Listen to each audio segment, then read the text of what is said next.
In a bold move to reinvigorate Ghana's rubber sector and solidify its place as a key pillar of national economic growth, the Ghanaian government, through the Tree Crops Development Authority, is taking a significant step forward with the proposed construction of a new rubber factory. Though details surrounding this factory, such as the specific location, budget, and timeline, are yet to be fully disclosed, the announcement itself is already generating ripples of hope and anticipation across the entire value chain.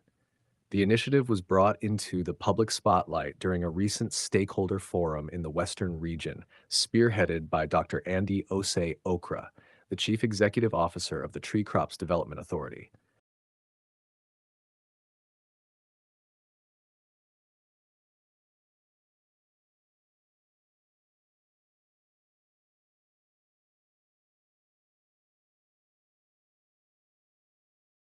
It was not just another meeting.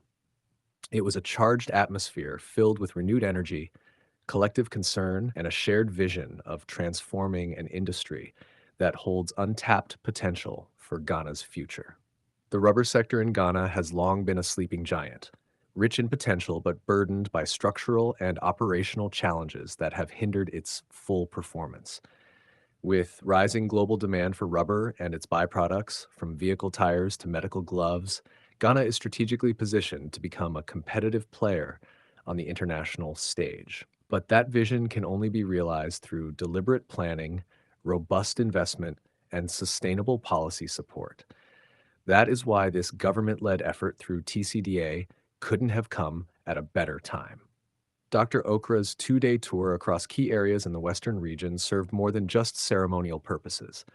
It was a deep dive into the heart of the industry, a fact-finding mission that brought together a wide array of stakeholders, including farmers, processors, traders, and major industry associations like the Rubber Outgrowers and Agents Association and ANRAG. These are the real people behind the sector, the men and women who nurture the plantations, who process the raw materials, who deal with the everyday realities of navigating deteriorated access roads and operating under limited technical support. These stakeholders didn't hold back. They raised urgent concerns that have plagued the sector for years. Raw material shortages, poor infrastructure, lax regulatory enforcement, and the lack of research-driven innovation. But what stood out most during these conversations was the optimism that real change is finally within reach. At the core of this renewed drive is the idea of building a new rubber factory. Not just any factory, but one designed to serve as a game changer for the industry. Although specifics are still unfolding, the very announcement is a strategic statement. It signifies intent, urgency, and commitment to not only address the persistent raw material shortages, but also create a more efficient and reliable processing capacity for both domestic use and export.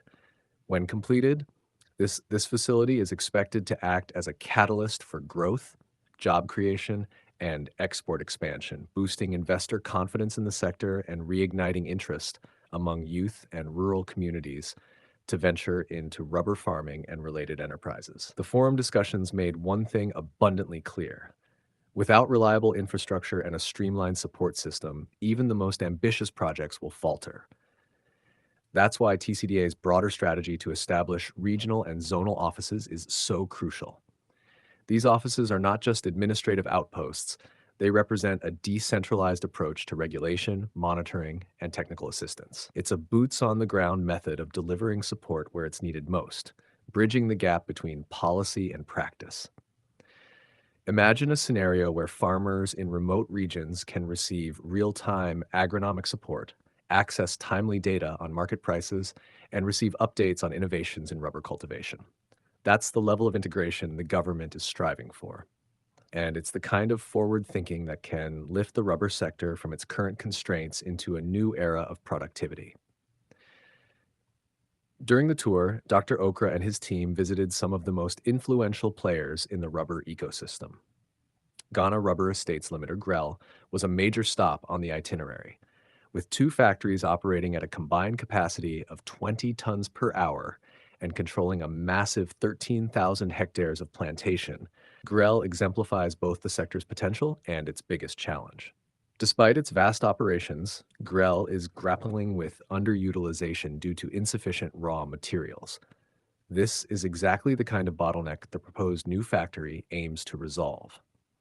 By injecting fresh capacity into the system, the government hopes to balance the equation, ensuring that processing facilities are no longer starved of feedstock and farmers are incentivized to scale up production with the confidence that there is a ready and reliable market for their output.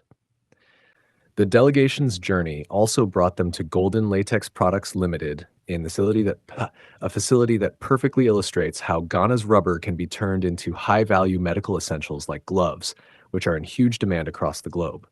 This stop wasn't just a visit, it was a statement. A bold reminder that Ghana has what it takes to move beyond raw material exports and step boldly into the world of value-added manufacturing. It's a vital shift from being just a supplier to becoming a powerhouse in finished goods production, capable of generating more revenue and creating more jobs. Equally impressive was the visit to Yerrick Company Limited, a rising rubber exporter. The company's story highlighted the entrepreneurial spirit alive in the sector, showing that with the right kind of support, Ghanaian businesses are ready to take on the global stage and carve out their share of international markets. To wrap up the tour, the team visited the Council for Scientific and Industrial Research, CSIR, where cutting-edge research is driving the future of rubber in Ghana. From breeding disease-resistant rubber clones to advancing smarter cultivation methods, CSIR is laying the scientific foundation needed for a resilient and forward-looking industry. Their work is pivotal, and aligning it with government policies and private sector investments will be crucial to ensuring the sector thrives despite climate and economic challenges. At every stop, Dr. Okrah echoed a consistent and urgent message: fixing the challenges in the rubber sector is not optional, it's essential. The rubber industry holds massive promise for job creation, foreign exchange earnings, and rural development. And as Ghana charts a new path focused on industrialization and value addition, rubber is no longer a side note. It's becoming central to the national economic agenda. From new factories and stakeholder collaborations to planned regional offices and intensified research, every action forms part of a united strategy to unlock the sector's full potential. Now, while it's true that there's no official timeline yet for the groundbreaking or construction of the new rubber factory, what truly matters is the growing momentum. The government is not just talking, it's laying the groundwork. This isn't just another plan collecting dust. This is a live narrative of transformation, powered by collaboration between public and private players, and fueled by the drive of farmers and entrepreneurs alike. What we're witnessing is the dawn of a new era for Ghana's rubber industry, a moment that, if met with the right decisions and strong investment, could elevate the country to a leadership position across the continent. It's a chance to reshape agriculture, revitalize rural economies, and build a legacy of resilience, innovation, and growth. So yes, we're still waiting on more concrete details about the factory's launch, but don't overlook the significance of what's unfolding. This is the beginning of a journey that could redefine rubber production in Ghana for generations to come. A journey where everyone, from scientists to smallholder farmers, walks together toward a shared vision, a thriving, competitive, and sustainable rubber sector. And that's the real story here, because at the heart of it, this isn't just about rubber. It's about creating jobs. It's about transforming lives. It's about pushing Ghana forward through smart decisions and unshakable resilience. And that's the kind of future we can all rally behind. If you've made it this far into the video, it means you truly care about Ghana's growth story. So go ahead and hit that like button, subscribe to the channel, and turn on your notifications. We've got more inspiring updates and transformational stories on the way. Stay connected, stay informed, and let's continue building this future together.